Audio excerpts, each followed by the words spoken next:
Kalbotoni Lana Gogoberidzė, მადლობა მას დროებაში სტუმრობისთვის.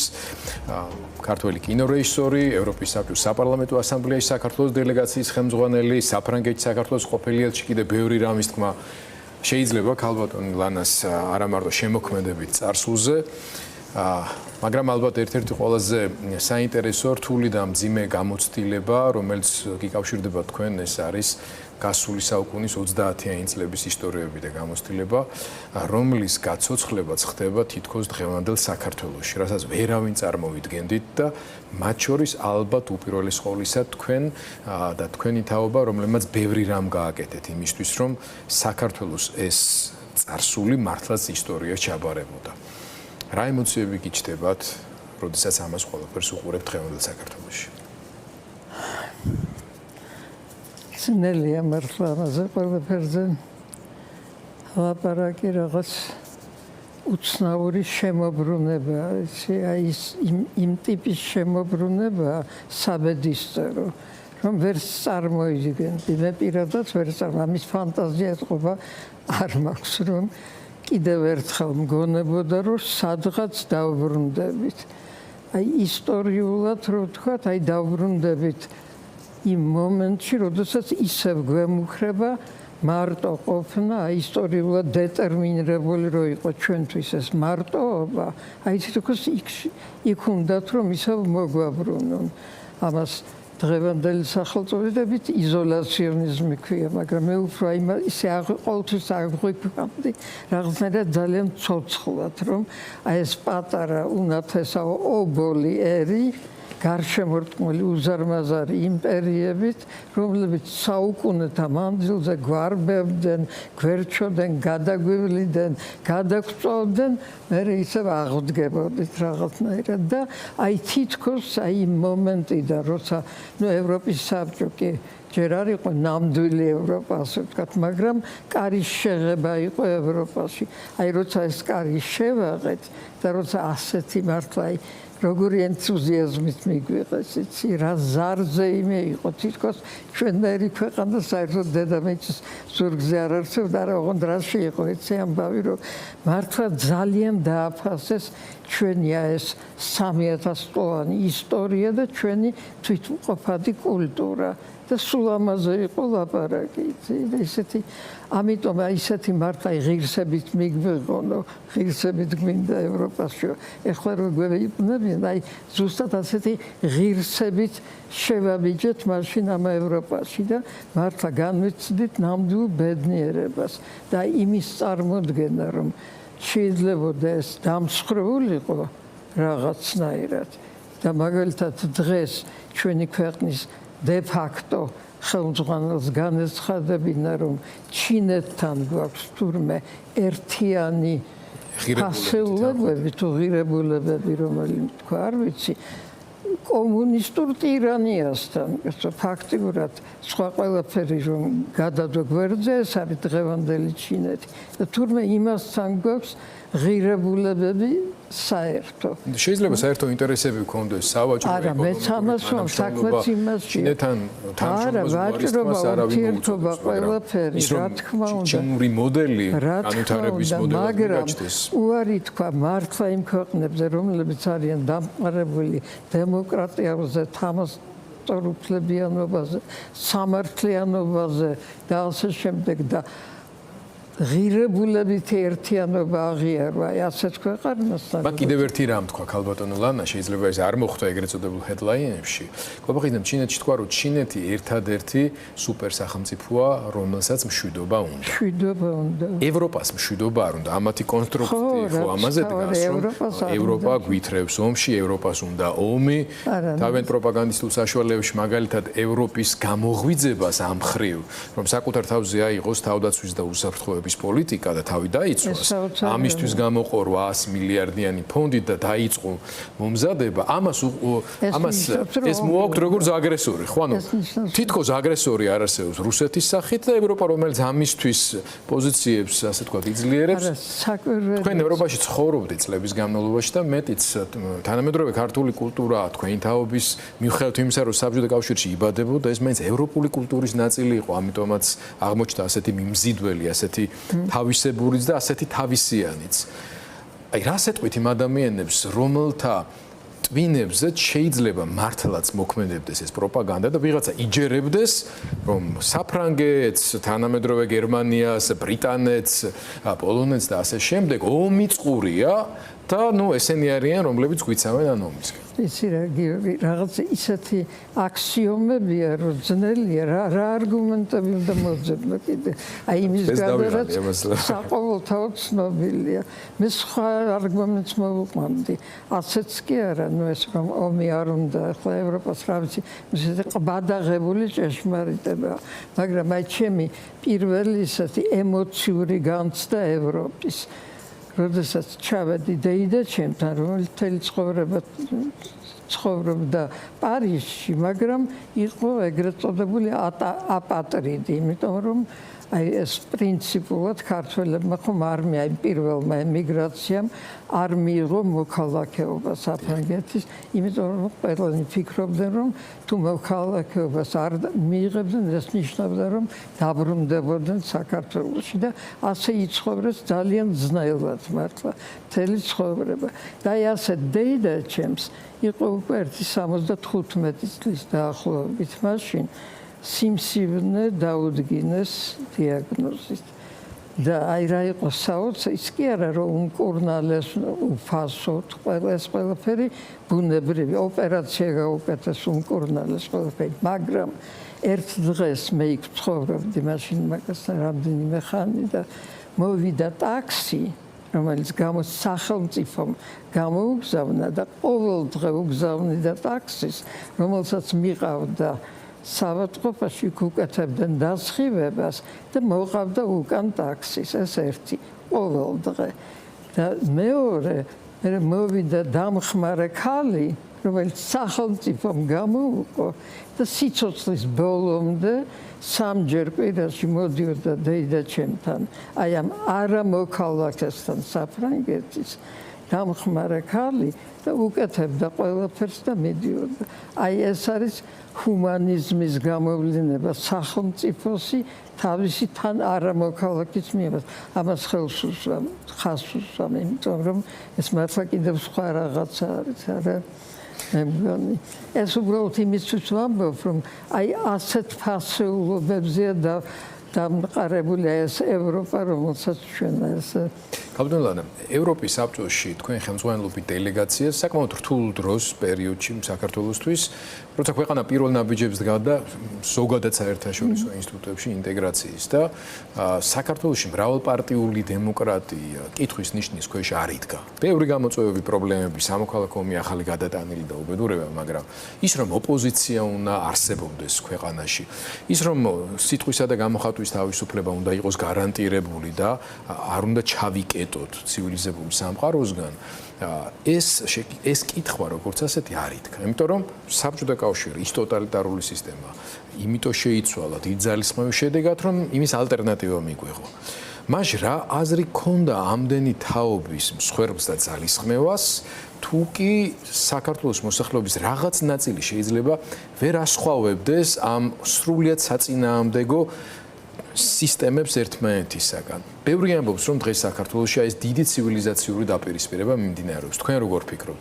ეს მართლაც პრობლემაა დიდი თუ რეჟიმის და ერთი ჯგუფის მიერ თავსმოხვეული პოლიტიკის შედეგი? რა ვიცი, მე მაინც ასე აღვიქვამ, რომ ძირითადი ეხლა რაც ხდება საქართველოში, არის ეს წინააღმდეგობის მოძრაობა, რაც ნიშნავს, რომ აი სამოქალაქო საზოგადოება ან უკვე სულ ჩამოყალიბებული, ან ჩვენ თვალწინ ყალიბდება. აი მარხა რასაც ქვია ის, რომ აი მოქალაქეების გარდა მასა კი არ არის ქუჩაში ესეთი ბრბოკი არ დგას და მასა, არამედ პიროვნებებისგან შემდგარი ერთობა.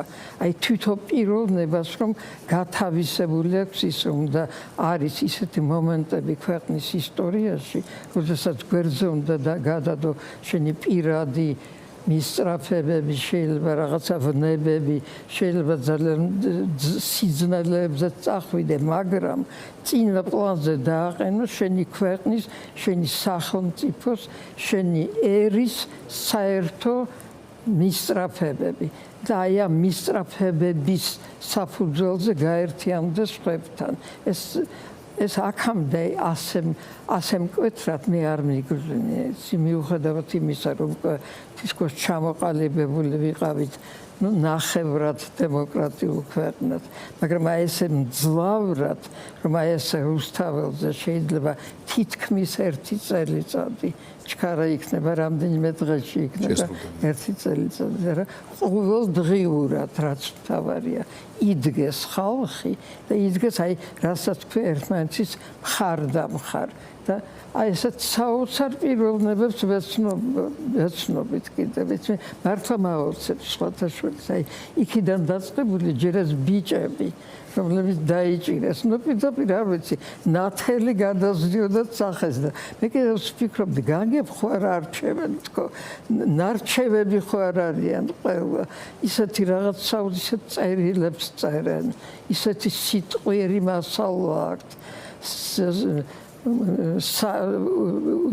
საერთო წყუდიაში სინათლის საძებნელად რომ წავიდა იმათედებიძე მაგალითად რა საოცრებია რა და აი ასეთ ადამიანებს ახალგაზრდებს არა ახალგაზრდებს არ ვიცი აი ეს რუსი კოკობახიძე გავიცანი ის მოვიდა სხვათა შორის ზელინსკიზე ფილმის საჩვენებელ დარბაზში უკრაინის დროშით და აი ამ ქალმა 9 შვილის დედამ აი იქ გაშალა უკრაინის დროშა და ამ მთელი დარბაზი აყენა ფეხზე და საერთოდ როგორია და როგორ იბრძვის და რა შემართება აქვს ან რა ენთუზიაზმი და იუმორი და სილაღე ხო აი ეს სიტყვა მინდოდა მეთქვა ეს სილაღე ეს სხვათა მოქალაქეების თვისება იცი მოქალაქეს იმის გამო რომ აქვს შეგრძნება რომ რაღაცა დიდს ემსახურება აი იმას მოაქვს ესაც იცი თვითდაჟერებაც და სილაღეც და ესეც შვენიერება ვიხილეთ ჩვენ და კიდევ ერთი რამე რაც აი აუცილებლად უნდა ვთქვა და რაც უმნიშვნელოვანესია ჩემის აზრით ეს არის სოლიდარობა აი სოლიდარობაზე მაღალი განცდა ადამიანთა შორის არ არსებობს აი ეს თანისწვისება რომელიც მართლა განასხვავებს ადამიანს ცხოველისაგან იმიტომ რომ ცხოველთა სოლიდარობას ხომ ვერ წარმოიდგენა რა აი სოლიდარობა ადამიანების და აი მაგალითად ამას წინათ წავიკითხე ნანუკა ჟორჟელიანმა დაწერა მე მგონი რომ არის ერთი არ ვიცი იმის გვარი ერთ-ერთი მონაწილე ამ პროტესტის რომელმაც გაიგო რომ ზინოვკინას რომელსაც აქ ოჯახი არ აქვს რომელიც იქ პუტინის რეჟიმს ებრძოდა აქ აქციებში იღებდა მონაწილეობას და ახლა ჩვენ ციხეში ძის რომ იმას თურმე თაფლი უყვარს თან ახლა ძალიან ცუდად გრძნობს და აი ამ პროტესტის მონაწილემ ეს თაფლი მიუტანა აი ეს თაფლი ჩვენთვის რაღაცა სიმბოლოდ გადაიქცა პირდაპირ რომ შეიძლება არა შენს მართლა თანამებრძოლს მაგრამ აი იმას ვინც ყველაზე ცუდ დღეშია ახლა აქ ჩვენ ციხეში აი იმას მიუტან თაფლი იმიტომ რომ უყვარს თურმე იცი ეს ისტორიები უბრალოდ ეს პროცესი მთლიანად არის გაჯერებული მსგავსი ისტორიებით ზოგადად მაგრამ არის კიდევ ერთი მნიშვნელოვანი სიახლე რომელიც ჩვენს ქვეყანაში თავისუფლებისა და დემოკრატიისთვის ბრძოლის ისტორიის ახალი ფურცელი ეს არის ინდივიდუალური თავგანწირვა გარკვეულად. ნუ ღმერთს მადლობა რომ არ ვართ ნამდვილად არც იმ ეპოქაში და არც იმ ფაზაში, როდესაც ფიზიკური განადგურებების საფრთხე შეიძლება არსებობდეს. თუმცა თუ გავიხსენებთ 1 წლის წინ რაც ხდებოდა უწყვეტად 1 კვირის განმავლობაში თბილისის ქუჩებში როგორც უსწორდებოდნენ სისასტიკის რა ხარისხითაც არა მარტო ახალგაზრდებს იქ ჩვენ ბეწვის ხიდზე გაგვატარა ასე თქვა მართლა და გადაგვარჩინა რომ რამე ტრაგიკული შემთხვევით არ დასრულდა თუმცა ადამიანები არიან რომლებმაც დაზიანებები მიიღეს ჯანმრთელობა შეერყა მთელი ცხოვრების განმავლობაში მაგრამ ახლა არის რაღაც გარკვეული ბრძოლის ველად იქცა გარკვეულწილად მათ შორის რუსთაველი მთელი ამ პერიოდის განმავლობაში იმის გამო რომ ასე მწვავედ რეაგირებდა ხელისუფლება, რუსთაველზე გადასვლა იყო ერთ-ერთი ესე ვთქვათ მნიშვნელოვანი ამოცანაც და მიზანიც. რა აღარ გააკეთეს? ხალხი ციხეში წავიდა ორ კვირაობით, თქვენი არ იყო 9 შვილის დედით დაწყებული, ჩვენი ჟურნალისტები, პატარა გოგო 21 წლის, ისე რომ არც დაფიქრებულა. ახლა ბრძოლის ვერ ვიტყვი რომ ძალიან დაკორექტირდა პროტესტის ეს ფორმა, მაგრამ ის სულ მოძრაობაში არის, რა ძალიან აბნევს ხელისუფლებას. აი შემოქმედებითობას ამ კუთხით, ინდივიდუალური თავგანწირვის ელემენტებთან ერთად, რა მნიშვნელობა აქვს, სანამდე უნდა გაგრძელდეს ეს პროტესტი? ხო, იცი რა, თუ იმას გავიაზრებთ, როგორ ძლიერდება წნეხი თანდათან და რა სასტიკ ფორმებს იღებს. ეს ჯერ პარტიების აკრძალვა, ნუ არ ვიცი, სად არის აკრძალული პარტიები, არ ვიცი. ავტორიტარულ ქვეყნებშიც კი ამას ერიდებიან, ასე პირდაპირ პარტიების აკრძალვას გადასვლას. ეს დაჭერები, ფაქტიურად მთელი ოპოზიციური ლიდერები დაჭერილები არიან, უმრავლესობა ყოველ შემთხვევაში.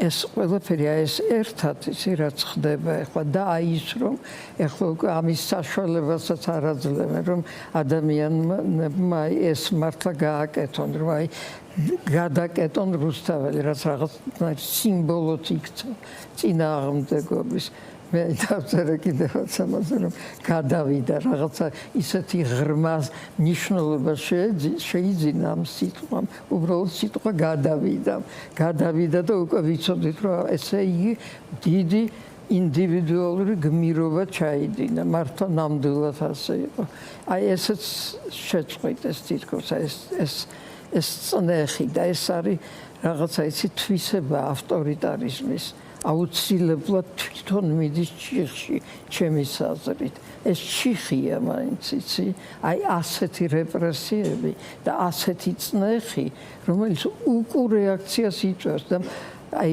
ბირთვში თავარ ბირთვში მოტივაციასაც იწვევს ახალ მოტივაციას აი მე დარწმუნებული ვარ უკვე დღეიდანვე გაჩნდება ეს ახალი ფორმები ალბათ უკვე გაჩნდა საერთოდ ეს მსვლელობები ხომ მშვენიერი რამეა ისე მომწონდა ეს მართლა ეს თან მხიარული მსვლელობები რო იყო ახლა შეიძლება მხიარულების დრო უკვე აღარ არის მაგრამ ეს წმენით სავსე იცი იმიტომ რომ იდეას იმიტომ რომ სიმართლე აქეთ ამხარეს და რა არის იცი რომ ავტორიტარიზმსაც სჭირდება თავისი სიმართლე რომელსაც ვიღაცებს მაინც აჯერებს აი ეს ვიღაცები მე მაინც იმედი მაქვს რომ ცოტანი არიან იცი თორე თუ იფიქრებ რომ დიდი ნაწილია საზოგადოების რომელსაც ჯერა რისი ჯერა ნუ მაგალითად აი რუსეთში ეს მოხდა როდის დააჯერა პუტინმა რომ რაღაც სიმართლეა მის მხარეს ეს იყო კრიმნაში ეს კრიმნაში ეს მართლა დიდმა ნაწილმა საზოგადოებისამ აიწევს შემომკრების მისია იმპერიული ამბიციები ეს ცნობილი რუსული მართლა რომ თასდებს სულ ამერს და ეს ყირიმის მიერთება ამიტომ იყო აი რაღაცა ეროვნული იდეის განსხეულება პირდაპირ ამ ყირიმის სახით ჩვენთან ხომ არ არის ასეთი რამე არც არსებობს აი გარეჯის ჩვენი ეს რომ მოიგონოს ერთი პერიოდი იმან ვერავინ ვერ დაარწმუნა იმაში ყოველ შემთხვევაში ძალიან პატარა ნაწილი ალბათ საზოგადოების აი ამიტომ როდესაც მართლა იდეა მართლა სამართლიანობა მართლა ეროვნული იდეა საქართველოში რომ უნდა იყოს დამოუკიდებელი თავისუფალი და თანასწორუფლებიანი წევრი დიდი ცივილიზებული ერთობის. აი ეს ამ იდეით რო არის გამსჭვალული ეს წინააღმდეგობის მოძრაობა და მას უპირისპირდება უიდეო, მოტივაციო და კიდევ ჩიხში შესული ხელისუფლება ჩემის აზრით, იმიტომ რომ ის რაც ხდება ახლა მათ შიგნით, ეს შიდა დაპატიმრებები, ეს გამომჟღავნება კორუფციის არც მესმის სხვადასხვა. აი ეს ის ნაბიჯებია, რომელსაც პრაგმატულად ვერ ხსნი, რატომ აკეთებენ, იცი? ვერ ვხსნი, იმიტომ რომ ეს მარტო ჩიხში შესვლა ჩემი საზრით და ეს ყველაფერი ერთად მაინც მაძლევს იმას მიუხედავად ყველაფრისა, რომ შეუძლებელია ამ იცი როგორ საუკუნეებით გამოწრფობილმა იდეამ, რომელმაც დღეს ასეთი რეალური სახე მიიღო, როდესაც რეალურად ხვდებით, როგორ საბოლოოდ მოკვდა საბჭოთა კავშირი. მე მგონი, ეხლა მოკვდა რუსთაველზე საბოლოოდ. ეს მენტალიტეტის ნარჩენები სულთად დამარცხდა სამუდამოდ და როდესაც ესე გაიმარჯვა სოლიდარობის იდეამ, ერთად ყოფნის, ერთობის, სამართლიანობის სიმართლის, არ ვიცი, მაღალი იდეალების იდეამ, ამ ყველაფერმა როცა გაიმარჯვა, შეუძლებელია ჩვენ ისევ იმ ჩიხში შევიდეთ. და ამ ბრძოლაში და ამ სვლაში ევროპისკენ ჩვენ გვყავს თავარი საგარეო მოკავშირე, თავად ევროპა და ცივილიზებული დასავლეთი, მათ შორის ამერიკის შეერთებული შტატები, რომელიც ძალიან დიდ გადატვირთვას გადის. სირთულეები მათ შორის ამიტომაც გვექმნება, რომ ამ ახალი პოლიტიკების ფორმირება სჭირდება გარკვეული დრო. თქვენი გამოცდილები და ხო, ზუსტად აღარ ვაკონკრეტებ, მაგრამ პირადი თვისებებით, მაგრამ მაინც მის უკან ამერიკა დგას. მაინც მართლა დემოკრატია. თავისთავად რაღაც ნაწილში ეს მისი არაპროგნოზირებადობა არის კიდეც ის უპირატესობა, როგორც ისეთ ტიპის მოთამაშესთან, როგორც პუტინი ან სხვები, შეიძლება უპირატესობას აძლევდეს, მაგალითად რამდენიმე დღე არ ყვევენ, ხო დღეს ლავროვმა ოფიციალურად მიმართა, რომ კაცო ვერ გავიგეთ ტრამპმა, რო თქვა, რომ ბირთვული იარაღის ცდებს დაიწყებს, ამას მართლა აპირებს თუ არაო. ესე იგი, საინტერესო პროცესი მიდის ამ ხრივ, მაგრამ თქვენ მაინც ამდენი დიდი სისტემების ნგრევის, მსხრევის რამდენიმე ფაზა გამოიარეთ. მათ შორის ტოტალიტარიზმის, ავტორიტარიზმის, შემდეგ დემოკრატიის ფორმირების ევროპა და შეერთებული შტატები ყოველთვის ერთნაირად თანმიმდევრული არ იყო. მაგრამ ერთში არის თანმიმდევრული, რომ თავისუფლება სჭირდება დაცვა და გაფართოება, შეიძლება რაღაც მომენტში ეს ინსტინქტები ცოტა უჩნდება ხოლმე კარგი ცხოვრების გამო, მაგრამ შემდეგ საბედნიეროდ თუ სამწუხაროდ რუსეთი ამას ხშირად შეახსენებს ან რომელიმე სხვა ტოტალიტარულ სახელმწიფო. ბოლო ჩემი კითხვა უკავშირდება კითხვას, რომელიც ჩვენს მაყურებელში აუდიტორიაში ყველაზე ხშირად ისმის. ჩვენ ბრძოლას გავაგრძელებთ, იმიტომ რომ ეს ჩვენი ბრძოლა და კითხვა არ არის იმაზე, როდის გავიმარჯვებთ, უნდა ვიბრძოლოთ. ეს არის მთავარი. დასავლეთი ხო არ დაიღლება საქართველოსთან მიმართებაში არსებული ურთიერთობით. დასავლეთი თავად ხო არ მიატოვებს საქართველოს? ძალიან რთულია ამ კითხვაზე დაბეჯითებით გასცე პასუხი, ძალიან რთულია. ერთი იმედი კი ნამდვილად მაქვს, რომ რაღაც ისეთი გარდატეხა ნამდვილად მოხდა ამ ბოლო დროს ევროპაში, ბევრად უფრო შეკრულია და ბევრად გარკვეულად უჭერს მხარს უკრაინას, რაც ჩვენთვისაც არის სასიცოცხლოდ მნიშვნელოვანი. ეხლა მართლა უჭერს მხარს უკრაინას, უკვე რეალურად არა მარტო სიტყვებით და მართლა ეს არის იმის საწინდარი, რომ ყოველ შემთხვევაში თუმცა ასე ძალიან გარკვეულად არა, მაგრამ რომ არ დამარცხდება უკრაინა, ამაში დარწმუნებული ვარ მე პირადად და ისე დიდი იმედიც არის, რომ გაიმარჯვებს, არა როგორ ფიქრობ, მე მგონია მაინც უნდა გაიმარჯვოს უკრაინამ, რაც ჩვენთვისაც ძალიან დიდი შვება იქნება ყველანაირად, არა მარტო სულიერად და იმითი რომ სამართლიანობა გაიმარჯვებს, ჩვენთვისაც პრაგმატულად ამას ძალიან დიდი მნიშვნელობა აქვს. ხო, ამ გამარჯვებაში შეიძლება ყველა განსხვავებული შინაარსდევს, მაგრამ მე ვთვლი, რომ ის გაიმარჯვებს და ის უკვე ნათელია, რომ რუსეთმა ამ ომის დაწყების მიზნებს ვერ მიაღწია. მას სჭირდებოდა მთელი უკრაინა დაჩოქებული და ევროპაზე დომინირებისთვის.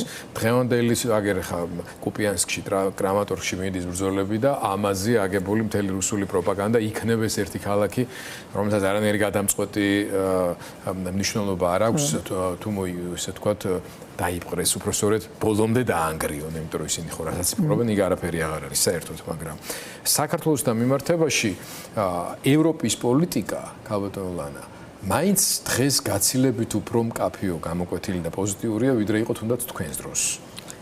იგივე გერმანიის, საფრანგეთის დამოკიდებულება. ხო, გერმანია და საფრანგეთის სამწუხაროდ. ახლა უკვე პირიქით ყველაზე აქტიური მხარდამჭერებია. სხვათა შორის ჩაგირთავა იმას, ევროპის საბჭოში ესე ანბანიც ხედავს ელჩები, ნუ ყველა საერთოდ და საფრანგეთის ელჩი იჯდა ჩემს გვერდით, მე გერმანიის ელჩი. საფრანგეთის ელჩთან ძალიან მეგობრობდი თან და თან სულ ეჩხუბებდი, რატომ გამაგებინეთ, რატომ გაქვთ სულ ეს პოზიცია რუსეთის მხარდაჭერის. სულ ეს იყო, იცი?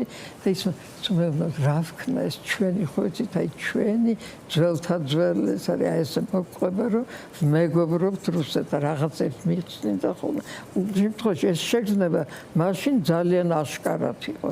მართლა აი აშკარად უჭერდა მხარს რუსეთს, უჭერდა მხარს რუსეთს. როგორც მინიმუმ ფრთხილობდნენ, როგორც მინიმუმ, მაგრამ არა, იქ მაშინ ძალიან აშკარად. შეიძლება ითქვას, რომ აქტიურად მხარს უჭერდნენ კიდეც. ნუ გერმანიაში დიდი გადააზრება მიმდინარეობს მათ შორის მერკელის ამსახურებების წყალებში. ჩვენ საუბარს არა რაღაცნაირად როგორ არა ეხება სოლიდარობაზე, რა გამახსენდა იცი, ქართველი ელის სასარგებლოდ ჩვენი ქვეყნის სასარგებლოდ სათქმულოდ აი იმ 37 წელს რითიც ჩვენ დაიწყე ლაპარაკი, როდესაც თელს საბჭოთა კავშირში მილიონობით ბავშვი დარჩა უდედმამოდ საქართველოში თითქმის არ იყო ბავშვი რომელიც მოხდა აი ეგრეთ წოდებულ უპატრონო ბავშვთა სახლში თითქმის ყველა წაიყვანეს ან ნათესავებმა და თუ ნათესავები აიყვნენ მეგობრებმა ეს იყო სოლიდარობის უდიდესი გამოხატულება და მაგალითად რუსეთში საყოველთაოდ ცნობილი იყო რომ აივსოს უპატრონო ბავშვთა სახლები კი არა არ ყოფნიდა მერე და ხსნიდან იმდანად იყო არ იყო ეგეთი სოლიდარობა როგორც საქართველოში. ეს იმიტომ გამახსენდა რომ აი ეს სოლიდარობაც ერთ-ერთი ის თვისება, დიადი თვისება, მართლა რომელიც გადაგვარჩენს. ნულოვანი თანადგომა კი არა, არამედ აი სოლიდარობა ის რაც არის ჩვენი ეროვნული კულტურული დნმ-ისა და მართლა არის აი ეს რომ ვიცი ეს რეალობა ეს მართლა მადლობა ძალიან დიდი ქალბატონო ანა. მადლობა გიორგი. მადლობა